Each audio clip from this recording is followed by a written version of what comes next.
time to bring back some common sense leadership with Pierre Poilievre.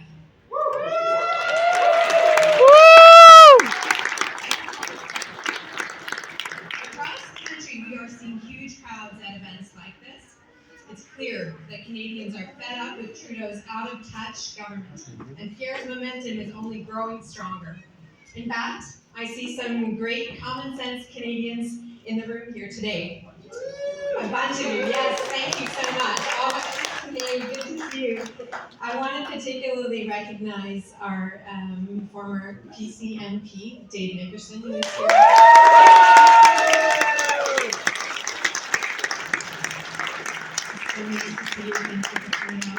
And also Bob Zimmer, who is our Northern Affairs Shadow Minister. Thank you.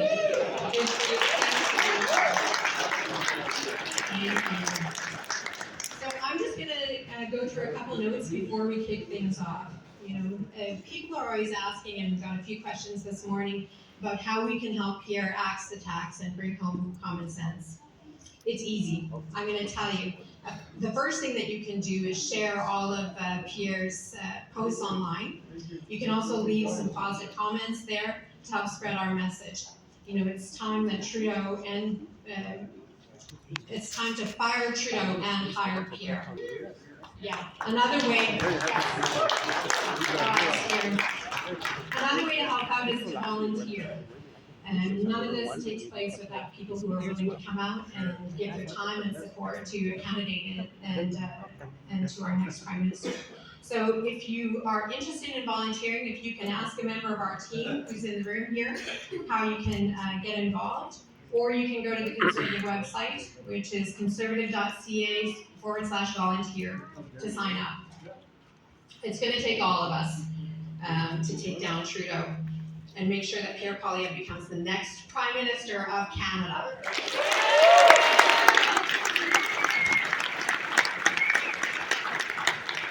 A couple of other ways is to donate. Donate. Yes. You can donate as little as $5. Every little bit helps.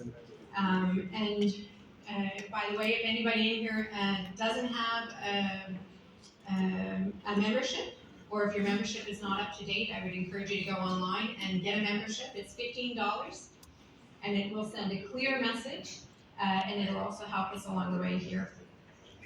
There is also a petition online to axe the tax, and so if you're ready to do that, you can go online and sign up on that petition as well.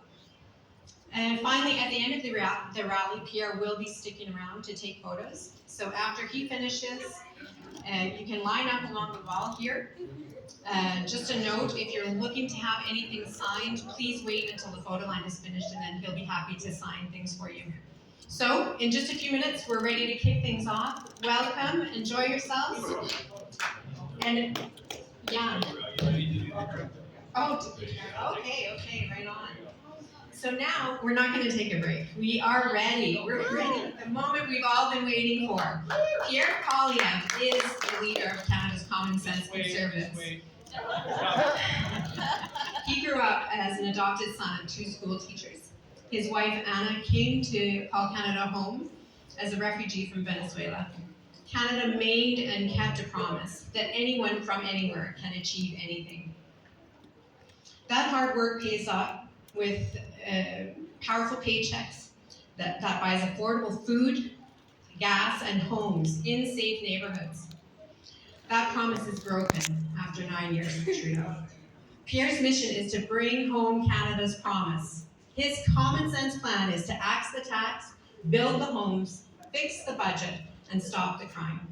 He wants to bring home the country that we knew and still love.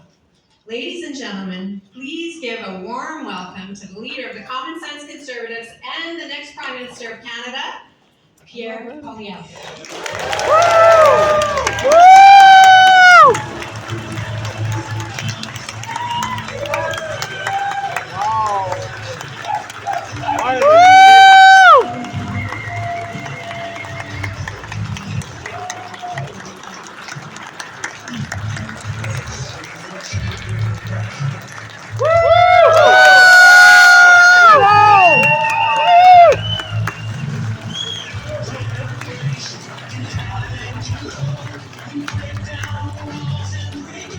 you very much. Who's ready to axe the tax? Who's ready to build the homes? Who's ready to fix the budget? And who's ready to stop the crime? Finally, who's ready to have a common sense conservative member of parliament fighting for the Northwest Territories and Ottawa, Kimberly Fillerman? What an incredible candidate we have here. Mother of four, lifelong resident. She's been here in this town since 1976. And many of you are going to say she's not old enough to have been here that long. But it's good country living that keeps her looking so energized and vigorous. And I know that energy and vigor is going to go to work for all of you on Parliament Hill, the way it already has. She's already part of the Circumpolar Health Network. She works with clinicians, with Indigenous knowledge holders, and countless others to provide health care and better living standards. And I know that these are the kinds of things she's going to champion on Parliament Hill. But when she gets there, job number one for her and I and all the common sense conservatives will be to axe the tax. How do you like the shirt? My wife designed these shirts. You can get yours at bringithome.ca. Bringithome.ca, where we're sharing the message through my wife's incredible merch that she's designing. There's better stuff coming out each and every day. And I just was messaging back and forth with my 2-year-old through my wife's phone. I was at the hotel today, and there's this big polar bear that almost jumped on me. Have you all seen this polar bear? So my little guy says that he is a bear. So I wanted to show him what a real polar bear looks like. And he was quite impressed that if you come up here to Yellowknife, you can actually have your picture taken with a real one. You know, the story that my family has might seem different than Kimberly's, but in a sense, it's the Canadian story that we all share. I was born to a 16-year-old single mother in Calgary. Her mother had just died, so she didn't have a lot of help at home to raise a newborn, so she put me up for adoption to 2 school teachers from Saskatchewan who raised me to believe that in Canada, it didn't matter where you came from. It mattered where you were going. It didn't matter who you knew. It mattered what you could do. And that's the country my wife came to as a refugee from Venezuela. 6 people in a 2-bedroom basement apartment, East End, Montreal. Her dad had been a banker in Venezuela. Well, he had to get up at 4 in the morning and jump in the back of a pickup truck to go pick fruit in a farm field, because that's what it would take to pay the rent. But now he's a small businessman. One brother is a soldier, the other a carpenter, sister is a nurse. They've succeeded.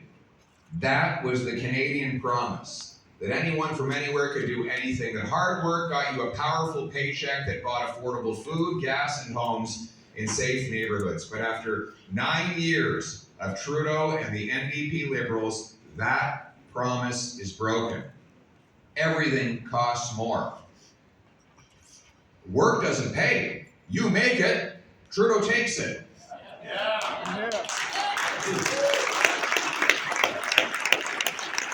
Housing costs have literally doubled. It's incredible. With the most land mass of any G7 country, we have the fewest homes and the highest building costs.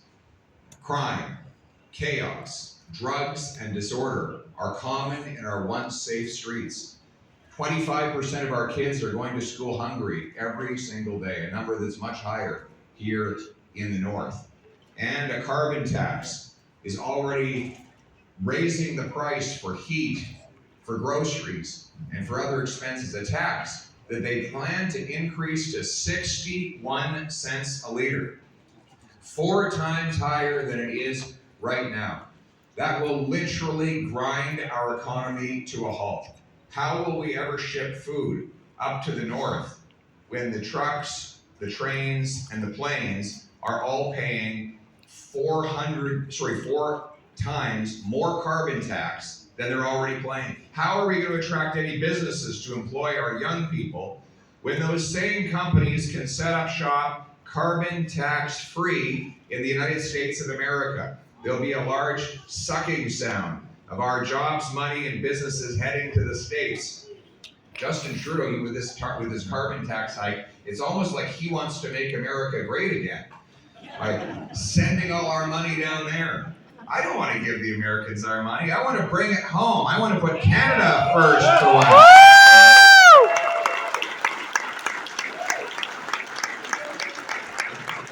But with all the misery and all the hardship that we've experienced under these NDP Liberals, what gives me hope is that Canada was not like this before Justin Trudeau, and it won't be like this after he's gone. We're going to bring home the country that we knew and loved, a country where hard work pays off, where success is rewarded, where we have affordable, abundant energy, where we rebuild our armed forces, we respect our traditional ways of life, including responsible and legal firearms ownership. What I'm talking about is common sense. We have a common sense plan to axe the tax, build the homes, fix the budget, and stop the crime. By axing the carbon tax, we will have more affordable energy, not only to heat our homes and power our vehicles, but to unleash more business. According to Finance Canada, the carbon tax has erased $25 billion a year in GDP. That is about $1,500 for every family in Canada in lost economic output alone. By reversing the tax, we can unleash that economic production and make this an affordable place for businesses to power themselves, hire employees, and pay more wages. We will also lower income tax so that you bring home more of each dollar you earn, and hard work once again pays off. I saw a great meme the other day. There was a little kid sitting next to his dad in the park, and the kid said to the dad, what's income tax? And dad said, well, it's like your report card, only the opposite. The harder you work, the worse you do, right? Income tax is the fine you pay for the crime of working hard.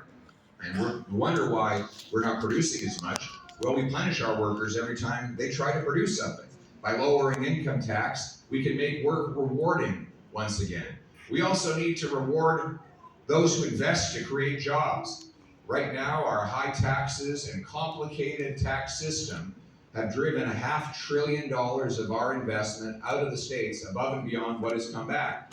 That's $500 billion of Canadian money that's building American pipelines, mines, factories, business centers, paying American wages. I plan to enact a bring it home tax cut that will make the tax system simpler, fairer, and lower so that businesses are advantaged in bringing the money back to this country, hiring our workers, and building our economy. That includes our resource sector. It is insane. It is economic sadomasochism to drive resource production out of Canada to dirty foreign dictators and then import those resources to our country, sending our money and jobs to them. By repealing C-69, the unconstitutional anti-resource law, we will in Canada will once again be able to produce our own oil and gas, our own lithium, our own potash, our own uranium, and bring that money back to this country.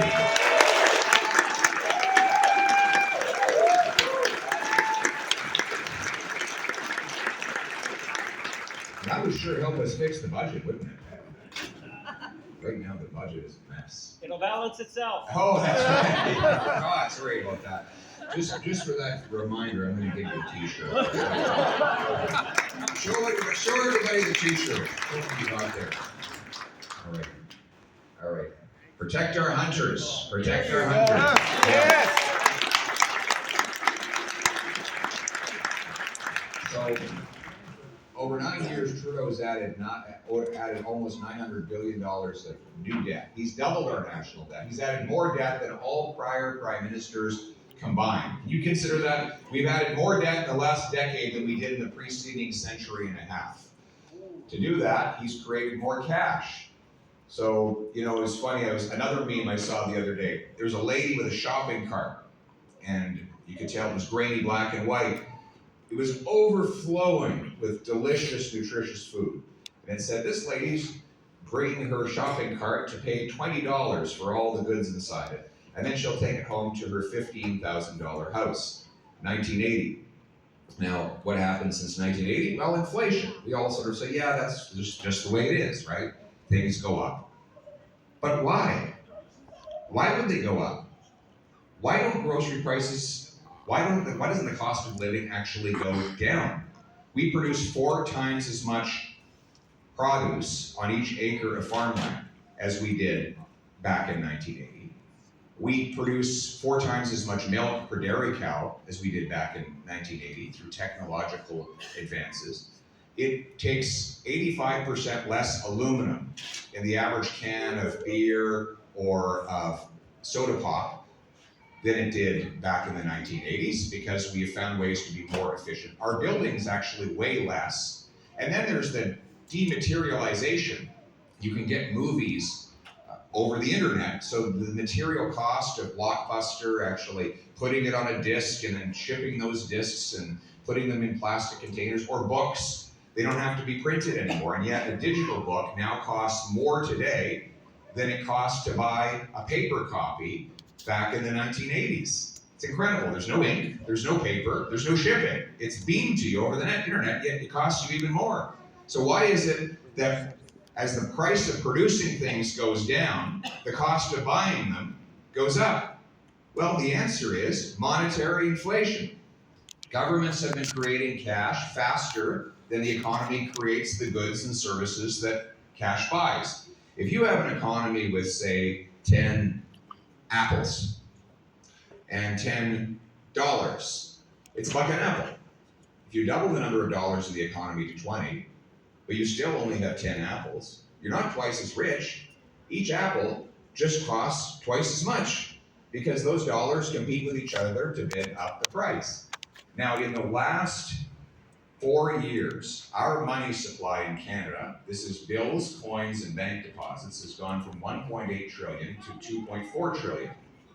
That's an increase of 40%, during which time our GDP grew by 4%. So we're growing our money 10 times faster than we're growing the stuff that money buys. What do you get with that? Inflation, or just inflation. And then the government turns around and punishes you a second time by raising interest rates to push down the inflation that they caused by creating all the cash that they wanted to spend.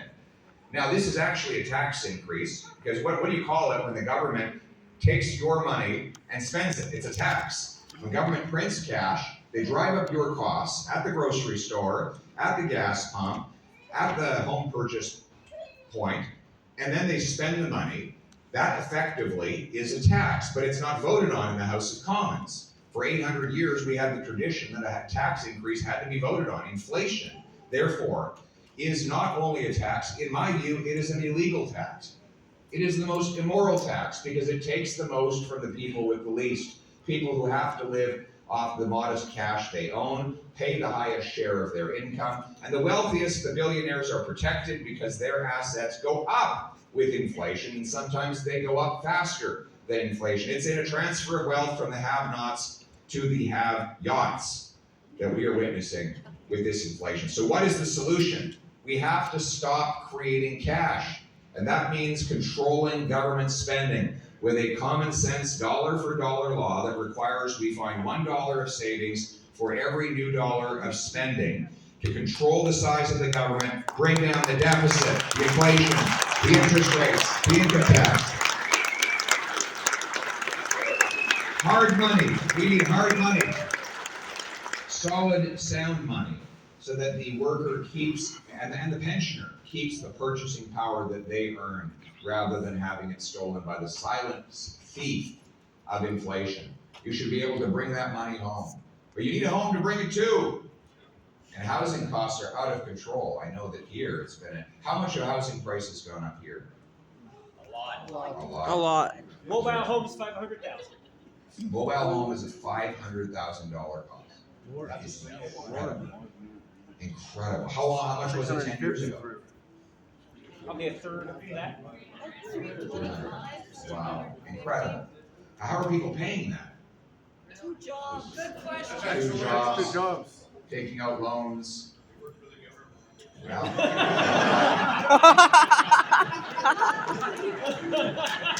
right, this guy, wherever he is, get him insured. That's great. Yeah, but even the government workers are the working poor. Everybody's the working poor. Everybody is the working poor today. Basically, you have a tiny group that have been privileged and have gotten radically wealthy from all of the inflation of their assets, and you have everyone else who's seen their purchasing power decimated by the last roughly 4 years of brutal inflation. And so what we need to do is, instead of creating more cash, we need to create more of what cash buys. Let's start with housing.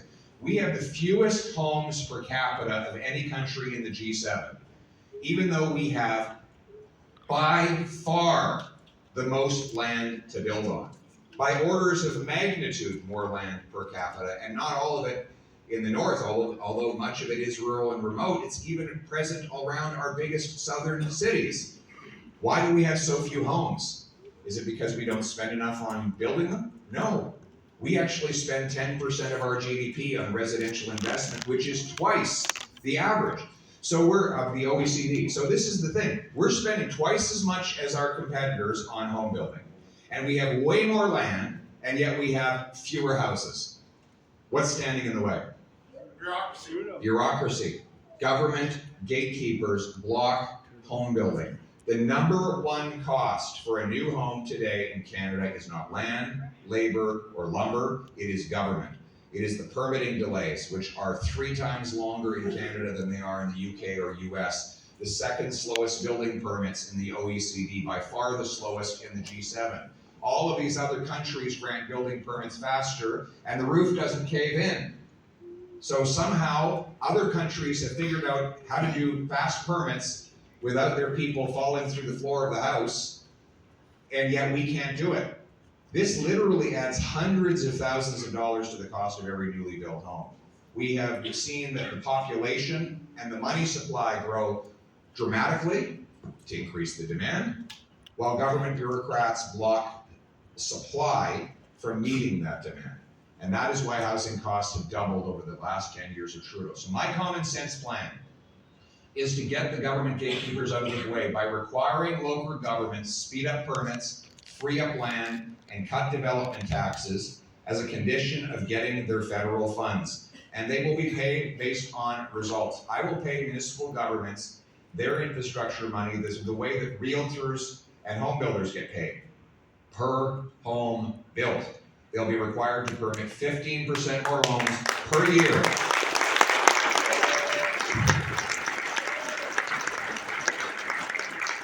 If they miss the target by, say, 5%, they'll get 5% less than they did the year before. If they beat it by 5%, they'll get 5% more. So it'll be a strict system of incentives that will get the government, local government bureaucrats thinking about how quickly they can get things approved rather than how much they can stand in the way. We'll sell off 6,000 federal buildings and thousands of acres of federal land to build. We will do an audit of all of our all of the federal government's land holdings to find out which ones are not ecologically sensitive and would be appropriate for housing. We will quickly sell that land off with covenants requiring the buyer turn the land into housing that is affordable for middle and working class families. And we will back the trades because we need boots and not suits if we're going to build a home.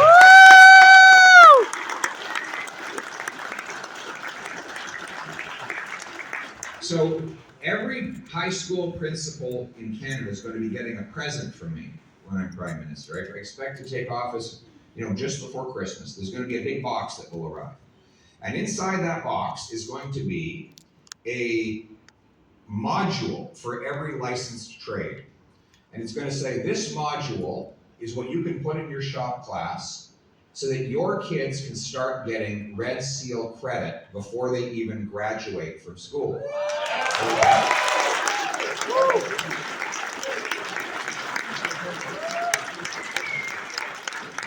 Kimberly likes that because her son is an electrician. She gave me that shocking news earlier today. Okay, it wasn't that bad.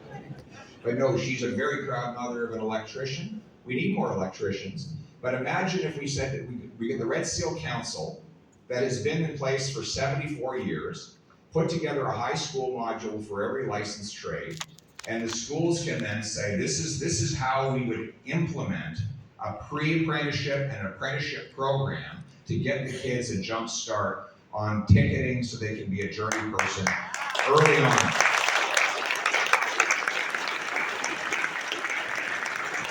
By the way, I tour now with 4 or 5 businesses. I go to shop floors, highly practical but very productive businesses. All the best business leaders I'm meeting now are actually tradespeople. They're not lawyers, they're not MBAs, they're either tradespeople or engineers. That practical know-how wires the brain to solve problems and get things done in a way that is more powerful than just doing the trade itself. And we're going to bring tax fairness for our traveling trades workers. A CEO can write off the cost of his private jet. A welder or a pipe fitter should be able to write off the full cost of going from one job site to another. Food, accommodation, and transportation should be deductible for our working trades.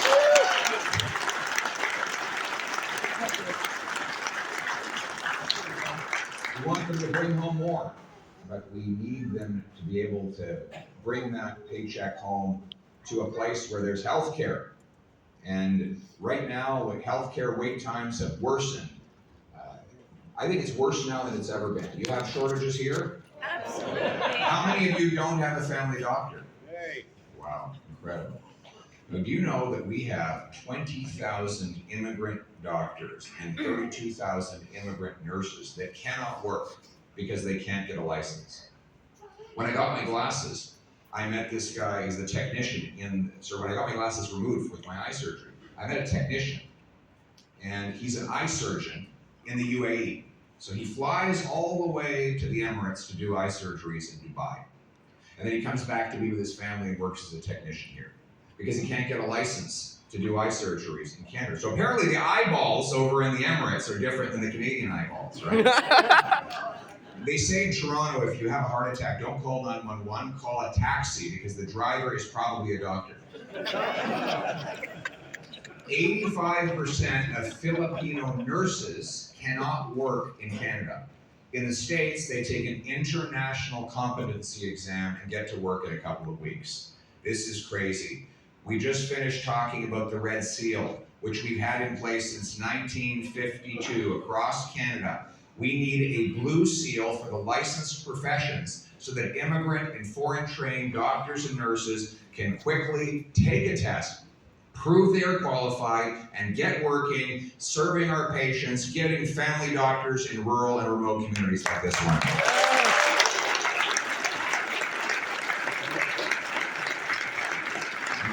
Unfortunately, though, many of the healthcare problems are linked now to crime and drugs. Violent crime is up 50% after 9 years of Trudeau and the NDP. Up 50% here. In fact, the crime rate is extremely high in Yellowknife. Extremely high. What was the stat again? I think 60,000 crimes per 100,000 people. Yeah. So 27,000 events for a population of 45,000 people. This is an incredible crime rate. And the good news is that we don't have a lot of criminals in Canada. The bad news is they're very productive. It's a very small number of people that do almost all of the crime. In Vancouver, they had to arrest the same 40 offenders 6,000 times in 1 year. That's one arrest every 2 days for each offender. And by the way, that takes work. Like if you're going to get arrested every second day, you've got to be up at the crack of dawn to rob that bank right when TD opens. Then you've got to be carjacking by noon and selling fentanyl by 2 in the afternoon. Like you're on your game all day long. If you could only put that kind of effort into something positive. In Penticton, there's one guy named Levi. The police tell me. When Levi is out of prison, the crime rate for all of Penticton goes up. That's how much crime he does. So if you took Levi off the street, if you took those 40 offenders off the street in Vancouver, you'd have vastly fewer crimes committed. So my common sense plan is to make rampant career criminals ineligible for bail, house arrest, parole, or probation. It will be jail, not bail, jail, not bail.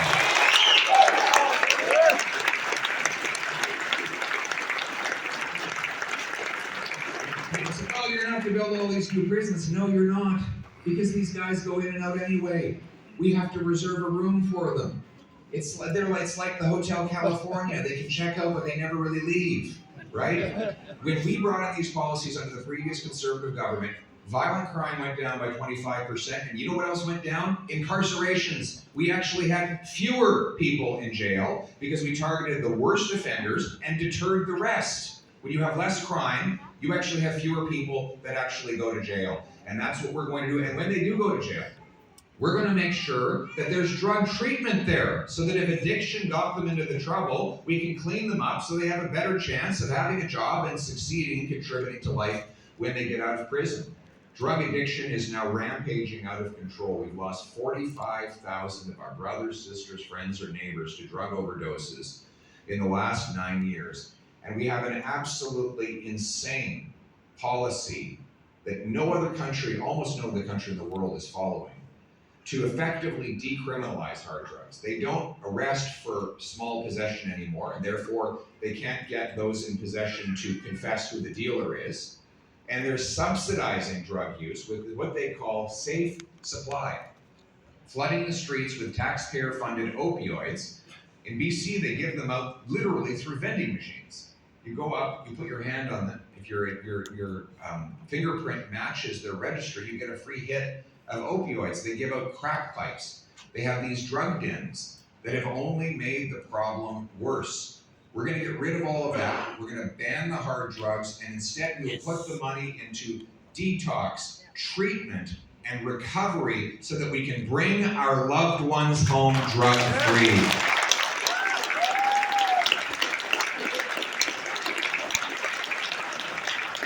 And that's my message to anyone out there who is either suffering from addiction or has a loved one who is. There is hope. There is help. Yesterday, I was on the streets of New Westminster, British Columbia at Recovery Day. Thousands of fully recovered drug addicts.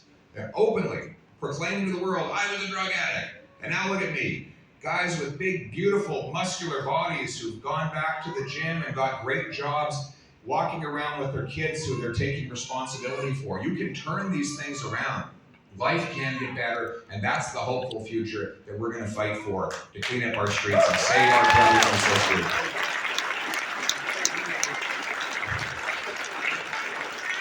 And then there's the issue of guns. So Justin Trudeau told us that if he banned licensed, law-abiding, trained, and tested farmers, hunters, and sport shooters, that it would make us all safe. Well, gun crime is up 125%. Because it turns out that Grandpa Joe's hunting rifle was never the problem. Grandpa Joe in Yellowknife is not shooting up downtown Toronto. In fact, is Grandpa Joe here? He's out hunting. He's out fishing. But they're going after the good guys. If you have a possession and acquisition license, or what's more, a restricted license, you're about the least likely person to commit a crime with a gun. First and foremost, because criminals don't get licenses. Well, I gotta get my gun license before I go and rob that bank, right? You know. Secondly, you actually get vetted by the RCMP. All your family members get phoned to check in on whether or not you're the right kind of person to have a firearm. So by going after all of these people, we're wasting a phenomenal number of resources. You hear what they were planning to do to get the guns? Trudeau actually reached out to Canada Post to ask if the mailmen would be willing to go door to door and take away people's firearms. I'm not kidding. You can Google this. This is not a joke. And the mailman said, to hell with that. So they can't figure out how to do this gun ban. Even though we're now, 4 years since Trudeau first held his press conference with a very scary looking black cartoon gun on the front of his podium sign. And that's how the policy was designed, by the way. He said to his policy staff, I want a policy that will allow me to put a cartoon gun on the front of my podium sign. And that's how they came up with this. They even amended their bill C-71 with 300 pages of hunting rifles, including the SKS and other commonly used firearms that would have been completely banned. If Justin Trudeau, the Liberals and NDP are re-elected, your hunting rifle is gone. But the good news is we're going to win. We're going to respect your right to keep your hunting rifle, protect your traditional way of life, and go after the real criminals instead.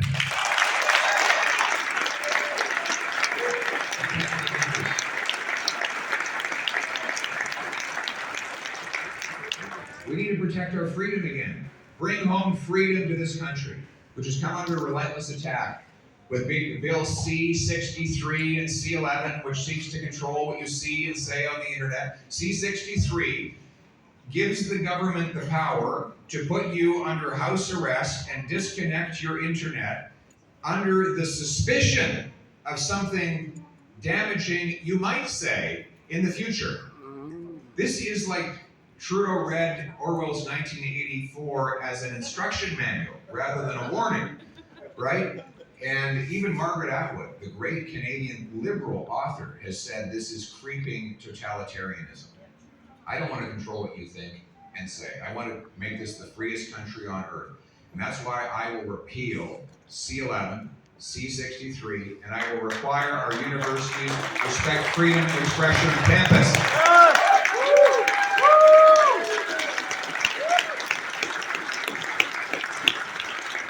Universities that want federal research money will have to commit to Section 2B, freedom of expression rights. You can disagree with Jordan Peterson if you want to. You might even try debating him. Good luck with that. But you can't shut him down. We live in a free country, and you're free to say what you want. What about medical workers? Medical workers, I am 100% against the COVID vaccine mandates. All of our medical workers should be back in the job. In fact, I've introduced a bill in the House of Commons to ban the federal government's COVID vaccine mandates. And I recently announced my support for another conservative bill that would stop the Bank of Canada from creating a central bank digital currency.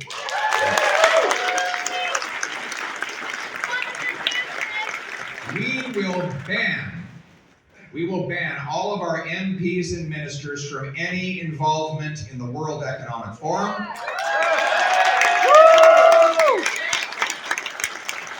And we will cut off foreign aid to dictators, terrorists, and global bureaucracies and bring that money home for our military, for our soldiers, sailors, and airmen. Common sense conservatives will empower our military to protect the North and stake the strongest claim ever on all of our northern territories and waters.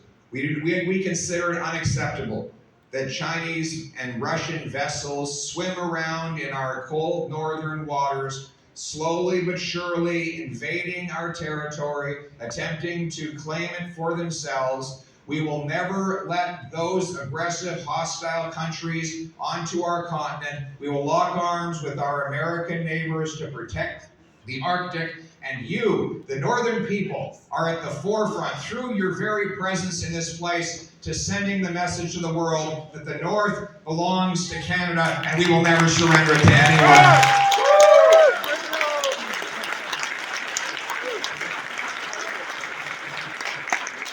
What we're talking about, my friends, is common sense. Making common sense common again. In a country where hard work pays off, with powerful paychecks that buy affordable food, gas, and homes in safe neighborhoods, where the government is small and the people are big, where people speak freely, where people work hard, where our ancestors are honored and our future is optimistic. A country where anyone from anywhere can do anything based on the common sense of the common people united for our common home, your home, my home, our home. Let's bring it home. Thank you very much, Yellowknife.